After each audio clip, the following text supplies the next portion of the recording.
I just came from a psychic, my mother-in-law's voice said, eerily calm over the phone. She said our family is under a terrible curse this year. A curse. If we go to a funeral, we'll bring that bad energy back with us. The psychic said the family would be ruined, that there'd be a string of deaths. There's just no way we can go, is there? That was what she said on the day my own father died. My husband, Michael, who I had believed was on his way to the funeral home, never even showed his face at his father-in-law's wake, claiming he had to respect his mother's wishes. So, I did just one thing to show them what a real curse looked like. The next morning, I had 200 missed calls from my in-laws lighting up my phone like a frantic alarm. My story of sweet revenge begins now. My name is Sarah Miller, and I'm 32 years old. In my 5 years of marriage, I had to learn to erase my own feelings under the guise of being an ordinary housewife. My father always used to say, "Words have value when you save them, and you grow stronger by swallowing your emotions." I took his teaching to heart, learning to smile and endure my mother-in-law's sharp-tongued criticisms and my husband's indifference like a silent fool. It was the only way I knew how to survive. That day, too, I thought it was just the start of another identical day. I woke up early to help my husband get ready for work, prepared and served my mother-in-law's breakfast, and only then did I have my first bite of food. I was doing the dishes and starting a load of laundry when a call came from an unfamiliar area code. It was from the town where my father lived. "Is this Sarah Miller? Your father has collapsed. He's in the ICU right now. I think you need to come as quickly as possible."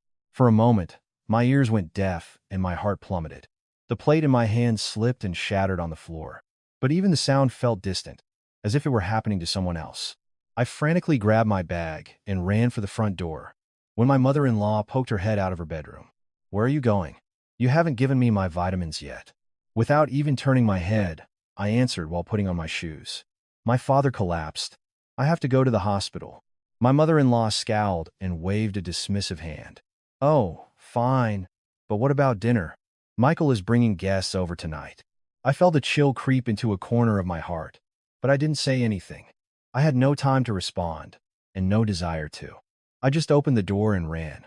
During the 2-hour Amtrak ride, I just stared out the window. Fields and towns blurred past, tunnels appeared and vanished. But my mind was a complete blank. My last phone call with my father a month ago echoed in my ears, his tired voice asking if I was eating well. Why hadn't I noticed the exhaustion in his voice then? Why had I rushed to hang up, using the excuse of being busy? The thorns of regret tore at my heart.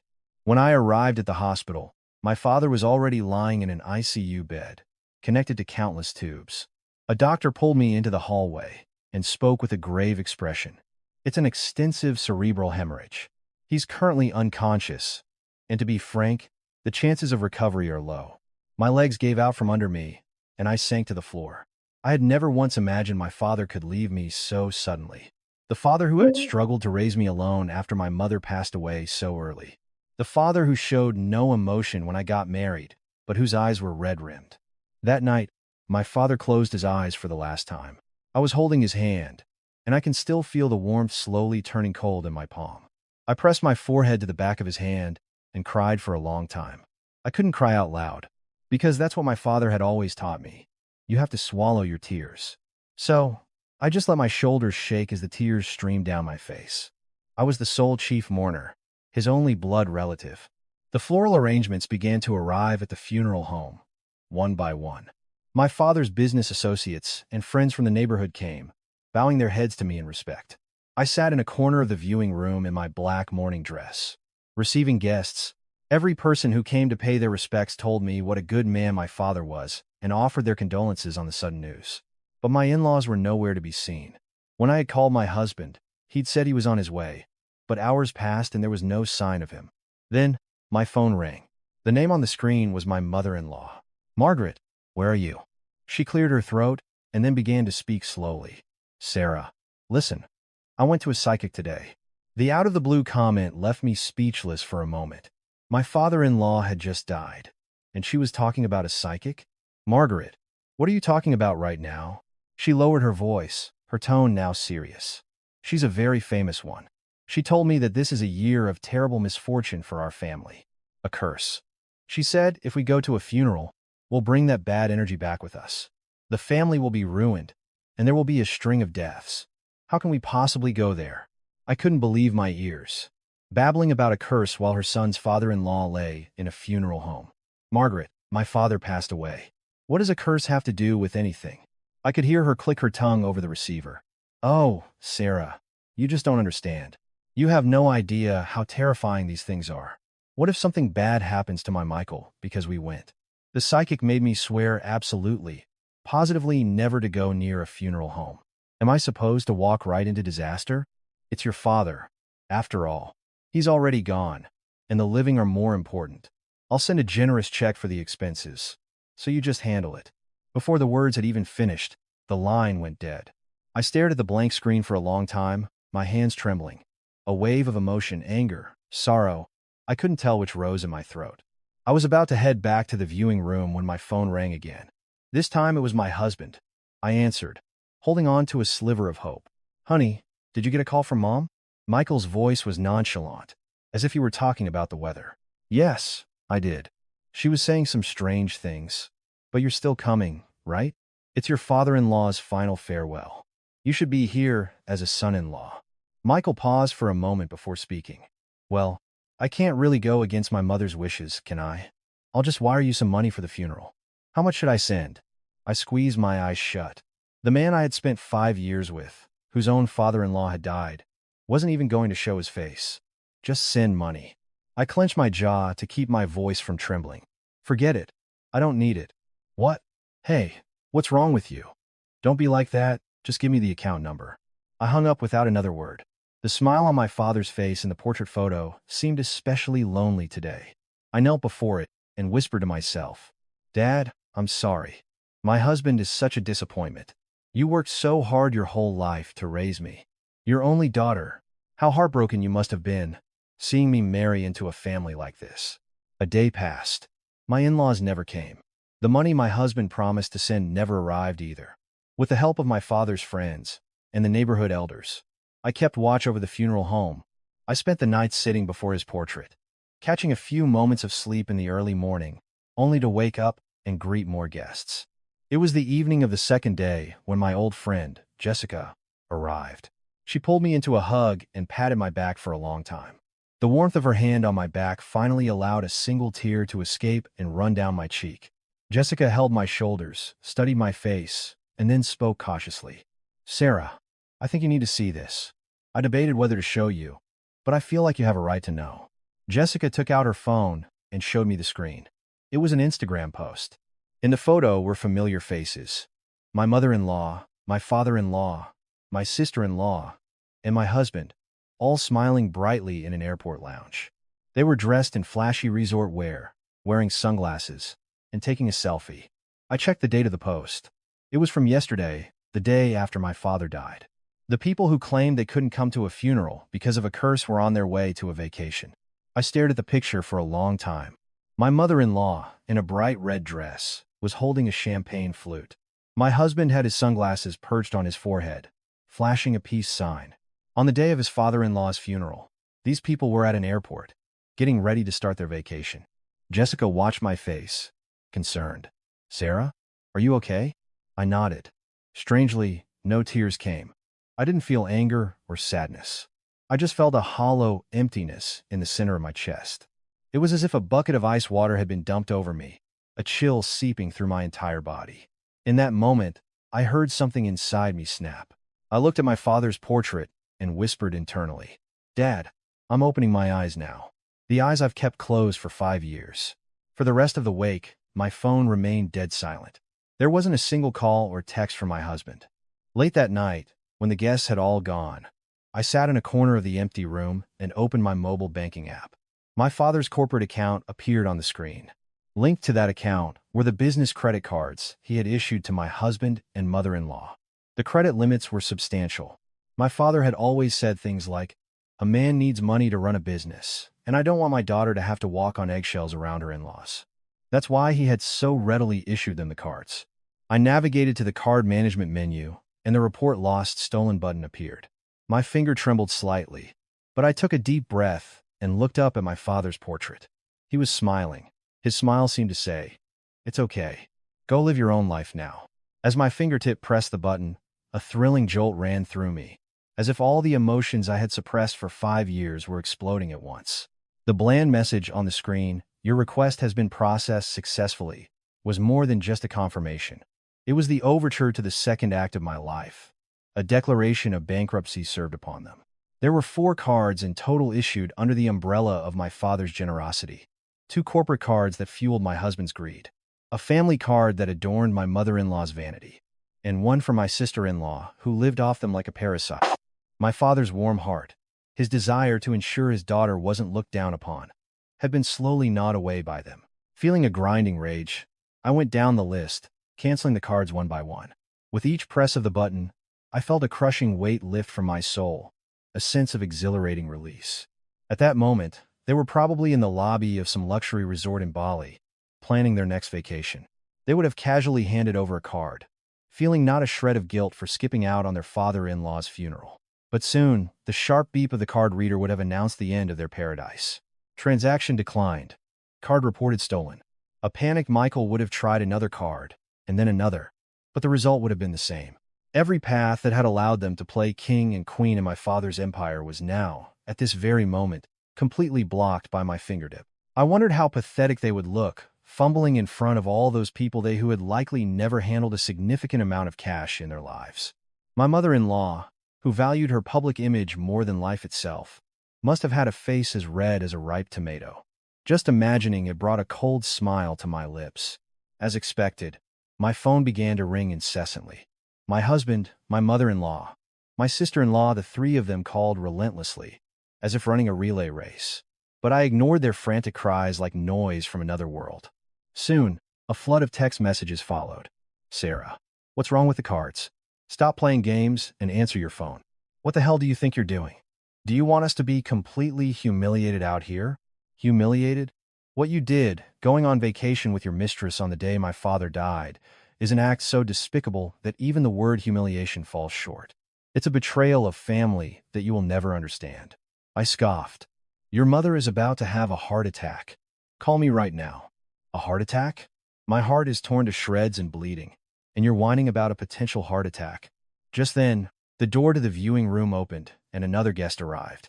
Even as the solemn condolence visit continued, my phone on the table wouldn't stop vibrating, its frantic buzzing demanding attention.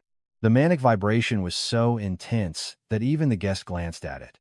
After the guest left, I picked up my phone, which now showed 200 missed calls.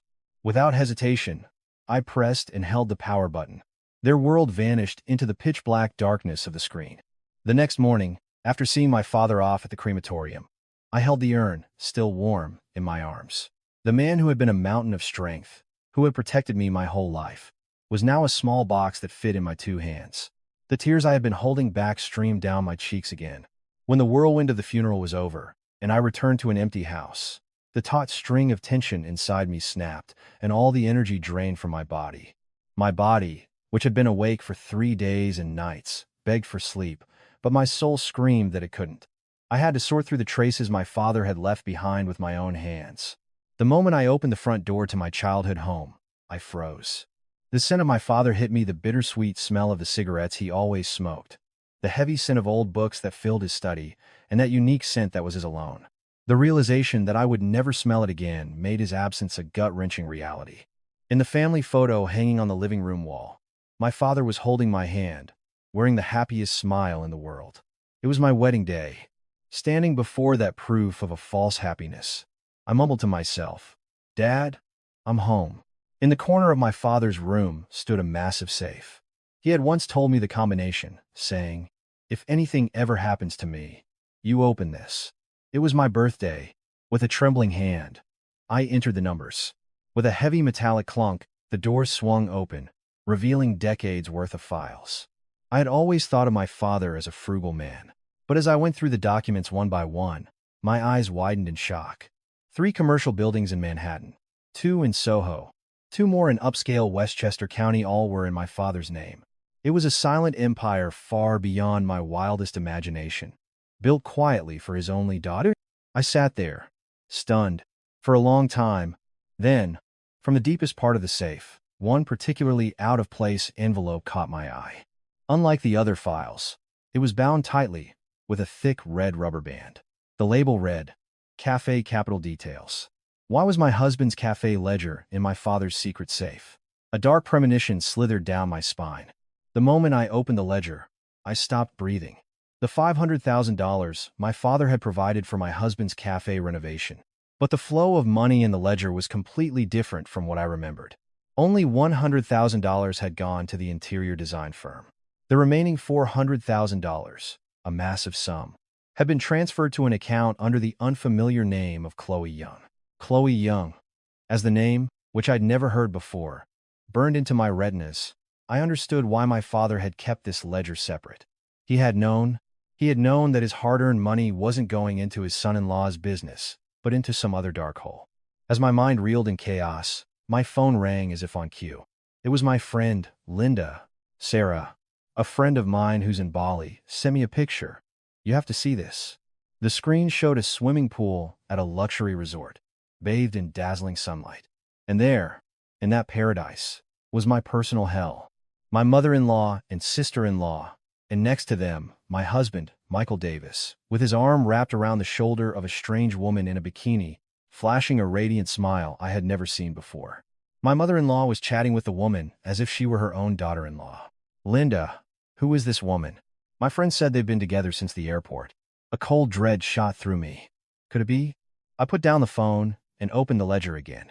The owner of the account that received the $400,000, Chloe Young, and the woman in the photo, nestled in my husband's arms. The pieces of the puzzle began to click together with a sickening finality. I dialed a number I never would have imagined calling in my old life, a private investigator, as soon as possible. Money is no object. The results came in less than a day. As I sat in a coffee shop opening the file, my hands were surprisingly steady.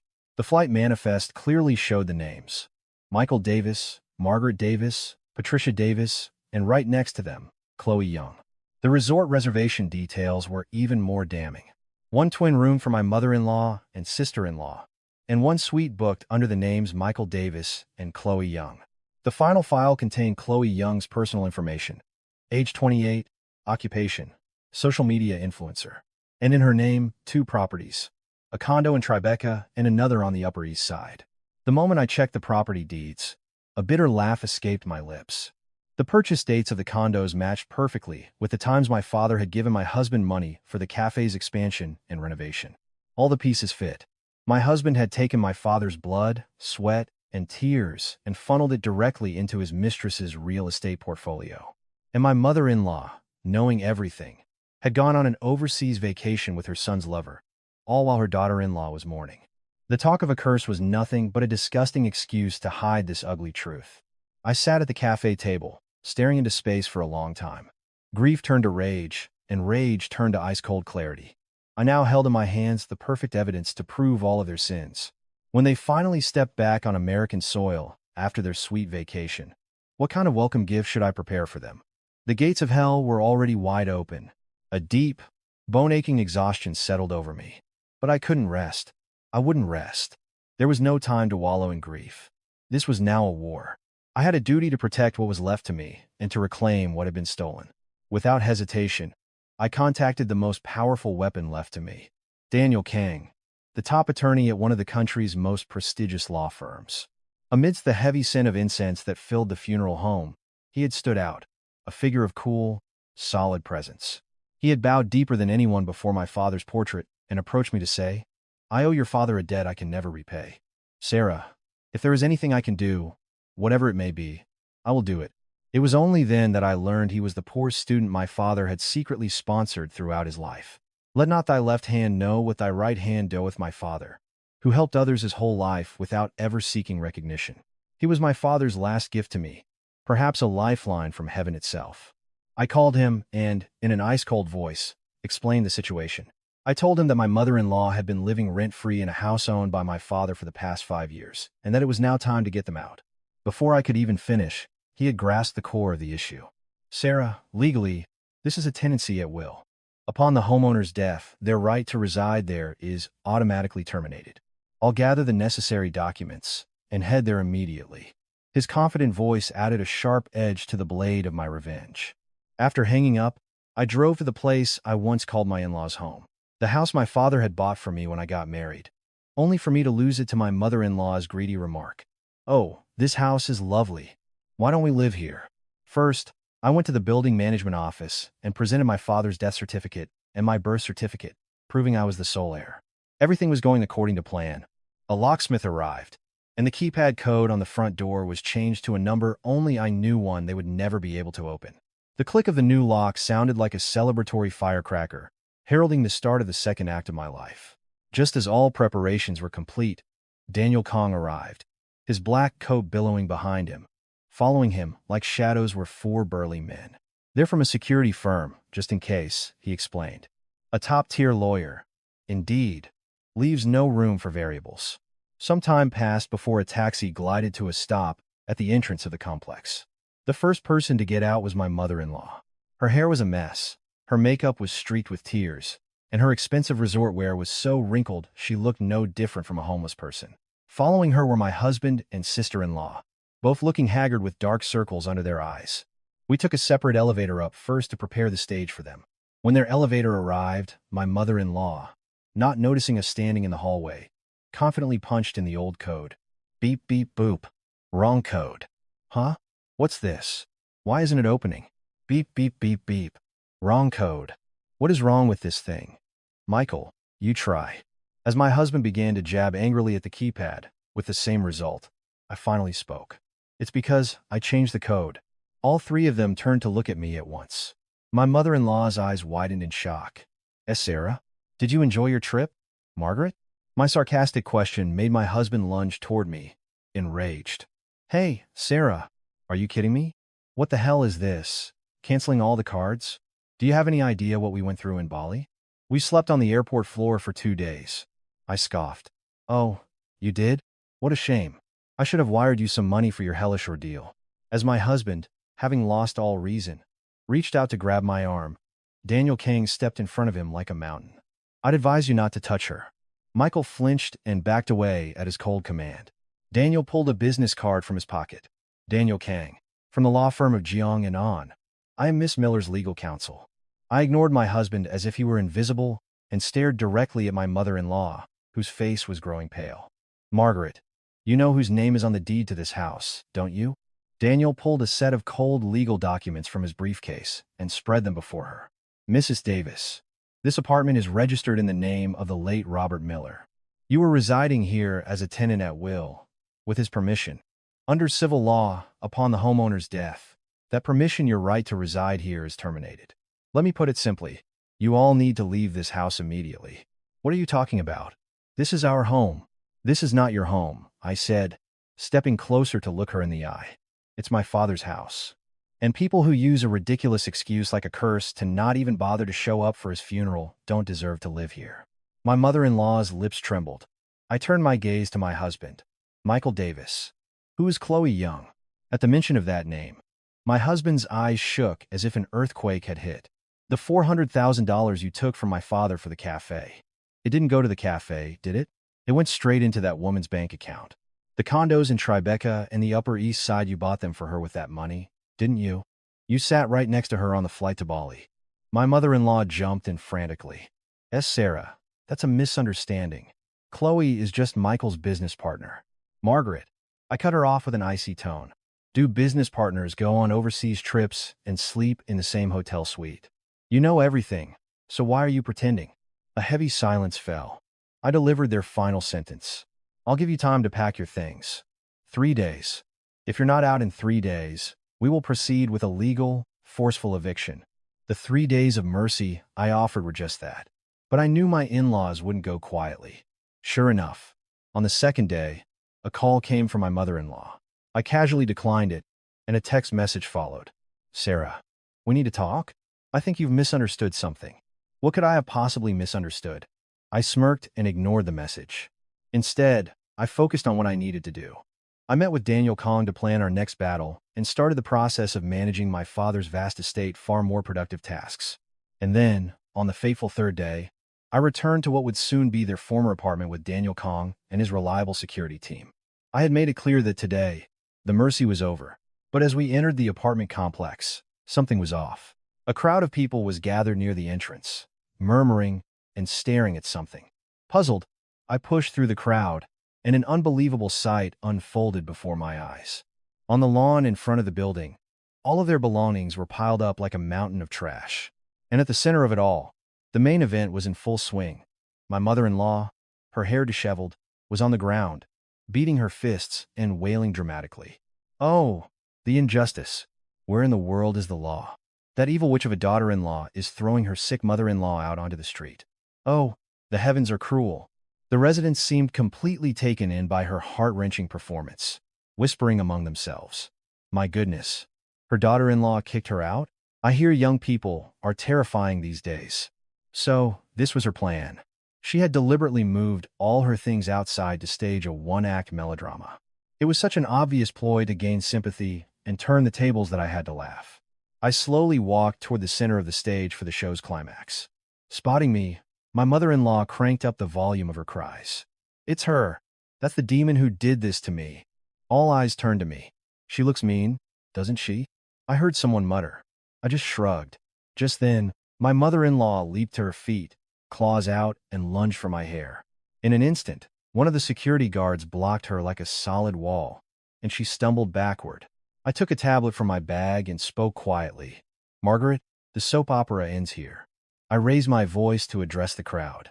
Ladies and gentlemen, I'm now going to show you exactly why I have to ask this woman to leave.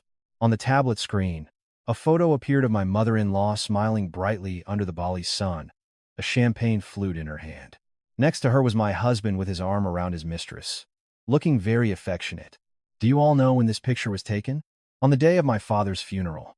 The people who claimed they couldn't come to pay their respects because of a curse were enjoying champagne in Bali. The nature of the murmuring shifted instantly. What? They went on an overseas trip during the funeral? I swiped to the next picture, and this woman here is my husband's mistress. My husband used the money he received from my father to buy her condos in Tribeca and on the Upper East Side. I saw the jaw of the woman who had clucked her tongue at me drop open. I didn't stop. I took out a stack of flyers I had prepared and began handing them out to the residents. Husband travels to Bali with mistress during father-in-law's funeral, with mother-in-law's blessing. Under the bold headline were crystal-clear photos from the Bali trip. My mother-in-law screamed, Sarah, what do you think you're doing? You started this, didn't you? With your wrong mother-in-law act. I'm just providing a fact check. Just then, my husband came running from somewhere, his face beet red. Hey, Sarah, are you crazy? As he tried to snatch the flyer from my hand, Daniel Kang blocked his path. Mr. Davis, violence is not the answer. Besides, we're filming. Daniel gestured with his chin to one of the security guards, who was recording the entire scene on his phone. Michael froze, and a chorus of boos erupted from the residents. Serves him right. Not even human. My mother-in-law couldn't take it anymore. She collapsed to the ground and began mumbling, My life is ruined. I looked down at her coldly. Margaret, if you don't clear this mess up quickly, it's only going to get more embarrassing for you. Before I decide to post these flyers all over the entire apartment complex. I turned my back. Behind me, I could hear the tide of public opinion turning completely. She's lucky to have a daughter-in-law like that. She shouldn't be kicking her out. Daniel Kong spoke quietly beside me. Well done. They've completely lost the moral high ground now. But a part of my heart still felt cold. It had only been 10 days since my father's funeral, and here I was, fighting a mud-slinging battle on a public lawn. I thought of my father, who would have said, endure it, to forgive is to win. But I shook my head. The result of enduring was my husband's affair, my mother-in-law's deception, and my father's lonely death. I would not endure anymore. Sarah, Daniel said, the embezzlement complaint against Michael Davis and the gift tax evasion report against his mistress, Chloe Young, are all prepared. At his words, I realized that what my father had left me was more than just wealth. The seeds of kindness he had sown had grown into a dense forest that was now protecting me. As I walked away from the complex, I glanced back to see 3 pathetic figures, heads bowed amidst a pile of their belongings, enduring the pointing fingers of their neighbors. I smirked and walked forward. I would never look back again. My time as a supporting character in their trashy drama was over. It was time to live as the protagonist of my own life. That night, back home, it felt as though the last pillar holding me up had finally crumbled. The tension from the days of battle released all at once, and my body felt as heavy as lead. I collapsed onto the sofa. At first, I thought it was just the stress of the past few days, making my stomach churn. After the funeral and the fights, it was no wonder my body was protesting. But the pain was more than a simple warning, a horrific agony, as if someone were twisting a sharp metal rod deep inside my abdomen, washed over me in waves.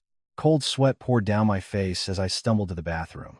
And there, I came face to face with another one of life's despairs. A stark red stain was spreading on my underwear. I heard the sound of my heart plummeting to an even deeper abyss. As my trembling hands dialed 911, only one thought raced through my mind. Please no. Not my baby. The wail of the siren, the chaotic noise of the emergency room, it all felt like it was happening in another world. As the cold ultrasound wand glided over my stomach, I prayed desperately for it to be nothing, for this to be just a terrible nightmare. But the doctor shattered my last hope, his voice heavy as he spoke. Ma'am, you're 6 weeks pregnant, but the baby is in a very dangerous state right now. You have symptoms of a threatened miscarriage, likely due to extreme stress. Pregnancy. The news of a life I had so desperately wanted, arriving at my most desperate moment. In this hellish reality where I had lost my father and been abandoned by my husband, this tiny child had been enduring everything with me. When the doctor said I needed to be admitted for absolute bed rest, I could only nod mechanically. Lying in a strange hospital bed, staring at the white ceiling, hot tears streamed down my cheeks, soaking the pillow. Why was fate dealing me such a cruel series of trials? But the real hell was just beginning. The next morning, the door to my hospital room flew open without warning, and that demon walked in. Michael Davis. He wore a sickeningly slick smile, devoid of any genuine concern, and flopped into a chair. I am your legal next of kin. Did you think the hospital wouldn't call me? My poor wife is hospitalized, so of course, I had to come running. His eyes were not those of a worried husband, but of a predator before its prey. He pulled the chair right up to my bedside and, as if he'd been waiting for this moment, revealed his true colors. Sarah, are you out of your mind? You throw my mother out on the street and frame me as some kind of embezzler? You must really be desperate for a divorce. What did I even do wrong? The whole neighborhood is talking. My mother is too ashamed to even leave the house. This is all your fault. What did you do wrong? My voice was a low growl. Who was the one who went on vacation with his mistress on the day his father-in-law died? Who was the one who used my father's hard-earned money to buy that woman condos? My sharp rebuttal made his face tighten for a second, but then he changed his expression like a Hollywood actor and let out a deep sigh. Sarah, that's all a misunderstanding. Chloe is just a business partner, and the investment got a little complicated. And in Bali, there were no other hotel rooms available, so we had no choice but to share. I swear on my life, nothing happened. His pathetic, insulting lie made me laugh out loud. Michael, I'm not an idiot. I have proof of everything you've done. At that, as if on cue, he pulled out his second mask. The angry face vanished, replaced by the most sorrowful expression in the world as he grabbed my hand. Sarah, I was wrong. I've committed a sin worthy of death. Please, forgive me. And we have a baby now. This child, this is our baby. If you get the baby's father a criminal record, this child will be pointed at and ridiculed from the moment it's born. In that instant, I felt the blood in my veins turn to ice. This was the real reason this man had rushed to the hospital at the crack of dawn. He had heard about my pregnancy and had come to use this fragile life as a hostage to hold a knife to my throat. If you just withdraw the complaint, I can avoid being charged. For our baby's sake. Please. Please. I snatched my hand away as if I'd been touched by a snake. Get out. At that single command, the last bit of warmth vanished from his face. Hey, Sarah. You don't get the situation, do you? The doctor said if the mother is stressed, the baby can miscarry immediately. You're still going to act like this with me? He slammed his hand on the bed rail, the sound echoing in the room, and leaned his face close to mine. Get out? I'm not leaving. Why should I? I'm your husband and your legal guardian. Who's going to stop me from staying here? He smirked vilely and made a call to the nurse's station. Yes, this is Michael Davis, guardian for the patient in room 301. My wife has been very mentally unstable since her father passed away. I'd like to request a restriction on all outside visitors. Strange people keep coming and agitating her. Also, is a psychiatric consultation possible? He was trying to have me declared mentally ill and effectively imprison me in this hospital room. While I lay there, Too weak to fight back, he took my phone and slid it into his pocket with a flourish. Sarah, just be a good girl and sign the agreement. Then I'll be good to you, too. We can raise our baby well. But if you keep this up, I'll have no choice. One doctor's note saying you're mentally incompetent, and I can legally manage all of your assets. Got it? From his pocket, he produced a complaint withdrawal form and a waiver of inheritance rights. The final piece of the puzzle to steal everything from me. My hands trembled like a leaf in a storm. But I looked him straight in the eye and mustered the last of my strength. Never. You really want to die, don't you? Everything you're doing right now is being recorded. At my quiet, firm statement, Michael's face went ashen. What did you say? Just then, as if a curtain were rising on a stage, the hospital room curtain slid open to reveal Daniel Kong. Beside him stood two police officers with cold, stern expressions. Daniel held up his own phone. On the screen was a recording of every threat and every vile word Michael had just uttered. Mr. Davis, everything you just said, the threats, the coercion, the attempt at false imprisonment has been secured as excellent evidence. A police officer stepped forward, pulling out a pair of handcuffs. Michael Davis, you are under arrest for felony embezzlement and attempted extortion. You can make your excuses at the station. This is a trap. Sarah, you. From the very beginning, you. Instead of answering, I simply lay in my bed and quietly watched his final, desperate struggles as he was dragged toward the jaws of hell. Then, I gently placed a hand on my stomach. It's okay now, little one. Mommy will protect you from everything. After the storm had passed, only silence remained in the hospital room. It wasn't until Michael's enraged screams faded completely down the hallway that I could finally let out the breath I'd been holding. My heart was still pounding against my ribs as if it would break free, as if it didn't belong to me. To be honest, I was terrified. When Michael had burst through the door with the eyes of a beast, my heart had shattered on the floor. The fear that I didn't know what that man was capable of had suffocated me. But I couldn't fall apart. I wouldn't fall apart. I knew instinctively that the moment I let fear consume me, everything would be over. In truth, this was all a carefully staged play. The moment I saw Michael's number listed as my emergency contact on the hospital admission forms, I knew. He would come. He would undoubtedly use the news of my pregnancy as the sharpest knife to hold to my throat. As soon as I was settled in my room, I sent a secret text to Daniel Kang. Mr. Kang, I'm at the hospital. Michael is going to come. I need your help. He came immediately, and we planned our next battle. After 5 years by his side, I knew Michael Davis better than anyone. I knew that if persuasion failed, he would resort to threats, and if threats failed, he would use the most despicable and vile means imaginable.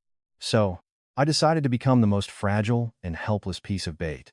I lay limp in the bed, staring at the ceiling with empty eyes, as if my soul had departed. Seeing me, Michael must have smiled to himself. Ah, she's completely broken. This is my chance. He completely underestimated me, completely let his guard down. That's why he felt so comfortable taking my phone, blocking my visitors, and trying to paint me as mentally unstable, without a shred of suspicion. A hellfire raged inside me, but I kept my expression blank. When he finally shoved the withdrawal forms and inheritance waiver in my face, I cheered silently. That's right. Keep talking. You're digging your own grave. All of this is being perfectly recorded. Daniel Kang was hiding behind the room curtain with 2 police officers, holding his breath. The hospital's ceiling-mounted CCTV, his phone's audio recorder every eye and ear was capturing Michael's confession. Threats, coercion, attempted false imprisonment, and even his foolish admission of his own embezzlement. After it was all over, Daniel Kang came and sat beside me. Sarah, you were incredible. That was an Oscar-worthy performance. The tension finally broke, and I managed a weak smile. It wasn't acting. I was really scared. But you held on until the end. And thanks to that, we have more than enough perfect evidence. The audio file on the phone he showed me was over 47 minutes long. With this, on top of the embezzlement charges, we can add attempted extortion and coercion. It will be very difficult for him to avoid prison time. A question occurred to me. But Mr. Kong, how did the police get here so fast? Daniel smiled faintly. I contacted them in advance. We had already filed for an arrest warrant for Mr. Davis on the embezzlement charges, and it was issued this afternoon. The police were waiting outside the hospital for my signal. Of course. The best lawyer always thinks several moves ahead. Mr. Kang, thank you so much. If it weren't for you, I don't know what would have happened to me today. You should thank your father. I'm merely repaying the debt I owe him." His words brought a lump to my throat. So, what happens now? Mr. Davis will be held in custody, investigated, and then sent to trial. And his mistress, Chloe Young, will soon receive a bill from hell. A massive tax penalty for the 2 condos she received without paying a dime in gift tax, plus a lawsuit demanding the return of unjust enrichment. Everything she's built will come crashing down. Finally, I could see the end of this long, dark tunnel. As Daniel got up to leave, he said, "Sarah, for now, don't think about anything and just get some rest. Your health comes first, and you have to protect the baby in your womb." The baby, at that word, I gently placed a hand on my stomach. A life smaller than a grain of rice, only 6 weeks old. But this child was my everything. The fact that it shared Michael's blood no longer mattered. This child was purely mine, the only hope I had to protect with my life. As Daniel was about to leave, he stopped at the door, turned back, and said, "Sarah, your father is definitely watching over you from heaven. He must be so proud to see his daughter fighting so bravely." At those words, all the sorrow and relief I had been suppressing burst forth, and I began to sob.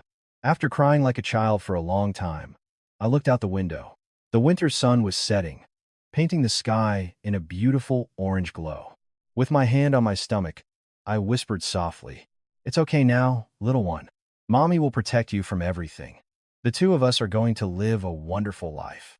That night, I saw my father in my dream. He said nothing, just looked at me with his kind, warm smile. That alone was enough to give my wounded heart the strength to stand up again. "I'm doing okay, right, Dad? I'll be strong. Just a little longer. Please watch over me." As the seasons changed their clothes twice, the center of my world became the tiny life growing inside me. Every time I stood before the mirror and saw my swelling belly, I felt a sense of wonder that my entire universe was contained within it. We fought and won our first war together against the threat of miscarriage. The doctors called it a miracle, but I knew the truth. My child had fought desperately to stay with me, to protect her mother, and while I was protecting my child, the world was delivering its harsh judgment upon them. Felony embezzlement of $600,000, attempted extortion and coercion. Michael Davis was ultimately sentenced to 3 years behind bars. In the video Daniel Kang sent me, he collapsed to the courtroom floor when the verdict was read, his legs giving out from under him. His cries of "just one more chance, please, just one more chance," moved no one. I watched the clip with a blank expression, as if it were a movie trailer. The man who was once my entire world was now a complete stranger. His mistress, Chloe Young's fall was even more spectacular. The luxurious condos in Tribeca and the Upper East Side, bought with my father's money, were of course returned to me. In the process, her illegal earnings as an influencer and her tax evasion schemes all came to light. Her social media, where she had reigned like a queen adored by hundreds of thousands of followers, overnight became a platform for ridicule, branded with the scarlet letters of tax evader and homewrecker. Unable to handle the deluge of criticism, she eventually deleted her accounts and vanished like smoke. And my mother-in-law, Margaret Davis? The legendary tale of the woman who went on an overseas trip with her son's mistress during her daughter-in-law's father's funeral spread like wildfire among her relatives. Even an animal wouldn't do that, everyone said, turning their backs on her. The woman who once reveled in being a lady of leisure was now, I heard, living in a dingy basement apartment, ignored by everyone. And then, the destined day finally arrived. At 3 a.m., an intense, tearing pain ripped through my body. I was alone, but strangely, I wasn't afraid.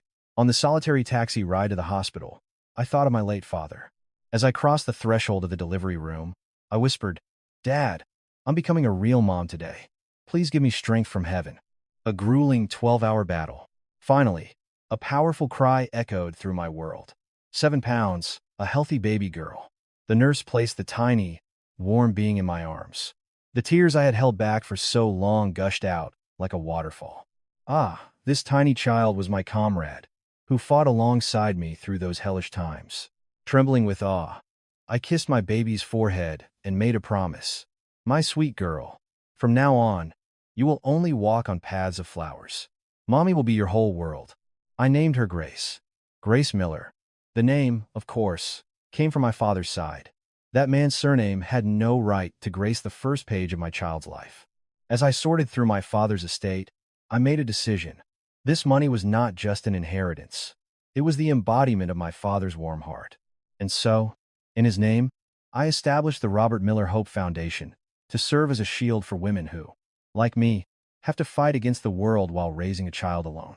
On the day of the foundation's opening ceremony, one person stood out among the crowd of well-wishers. Daniel Kong. He approached me with a large floral arrangement and said, "Sarah, this is truly wonderful. Your father must be looking down from heaven with a proud smile." I stroked the head of my daughter, Grace, nestled in my arms, and smiled. "Thank you for coming, Mr. Kang. By the way, since you're here, how about becoming the Foundation's pro bono legal advisor? For free, of course." He burst out laughing at my brazen joke. "For free? Do you have any idea what my hourly rate is?" "Of course, I do. That's why you can consider it paying back the debt you owe my father." He stared at me for a moment, then threw his hands up in surrender. "All right, you win. Free legal services for life."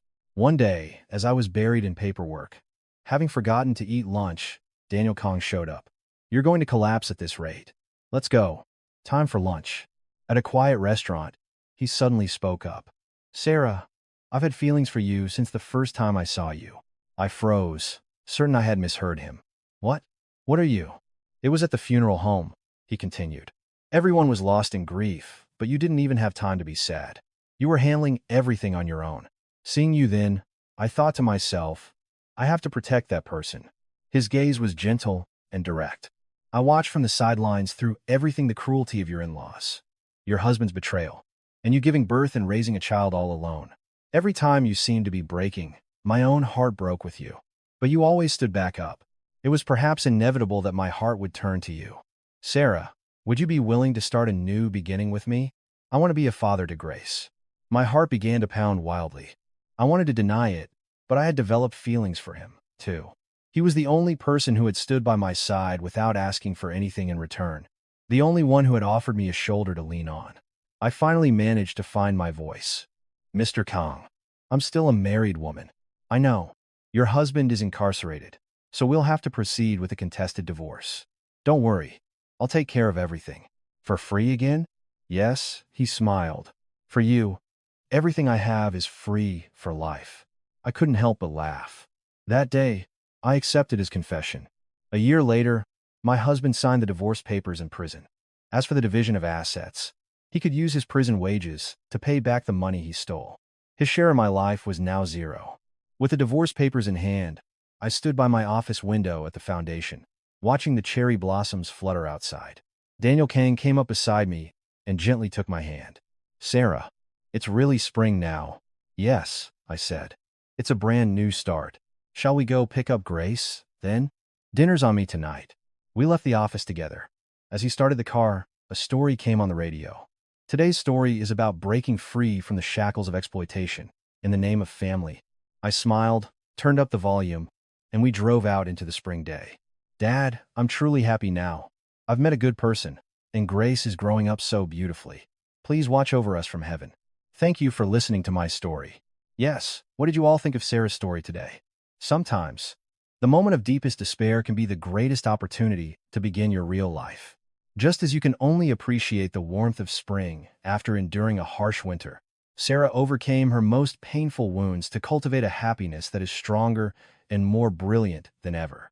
If there is anyone out there walking alone through a long, dark tunnel right now, please remember this story. At the end of that tunnel, a new world is surely waiting just for you. Please leave a comment of support for Sarah. It will be a great comfort to her. Thank you for being with us until the end.